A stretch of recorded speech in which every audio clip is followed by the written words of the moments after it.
اب ایران میں داخل ہونے یا وہاں سے ٹرانزٹ کرنے کے لیے باقاعدہ ویزا حاصل کرنا لازمی ہوگا۔ حکومت نے شہریوں کو مشورہ دیا ہے کہ وہ ایجنٹوں کے جھانسے میں نہ آئیں اور سفر سے قبل مکمل احتیاط برتیں۔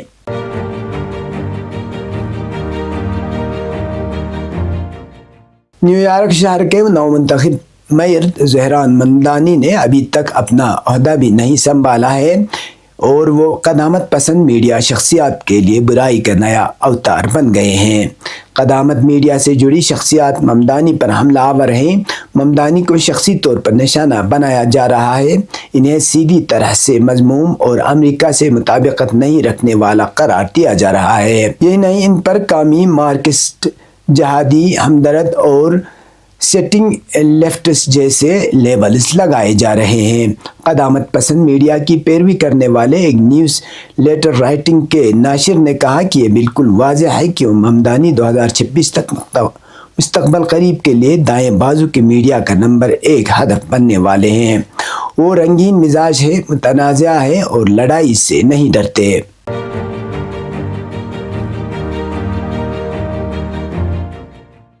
صہیونی افواج نے جنگ بندی معاہدے کی پرواہ کیے بغیر لبنان کے شہر سیدون پر فضائی حملہ کر دیا، جس کے نتیجے میں 13 افراد شہید ہو گئے۔ لبنانی وزارت صحت نے تصدیق کی ہے کہ اسرائیلی فضائیہ نے آج جنوبی لبنان کے شہر سیدون میں ایک کھلا کھیل کا میدان نشانہ بنایا، جو اس وقت ہزاروں بے گھر افراد کے لیے عارضی پناہ گاہ کا کام دے رہا تھا۔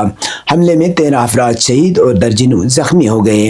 لبنانی حکام کے مطابق یہ کھیل کا میدان گزشتہ چند ہفتوں سے داخلی طور پر بے گھر ہونے والے خاندانوں کی رہائش گاہ بنا ہوا تھا۔ حملے کے فوراً بعد امدادی ٹیمیں موقع پر پہنچی، مگر تب تک کافی جانی نقصان ہو چکا تھا۔ یہ تھے اب تک کی خبریں، اسی کے ساتھ مجھے اور میرے ساتھیوں کو دیجیے اجازت۔ اللہ حافظ۔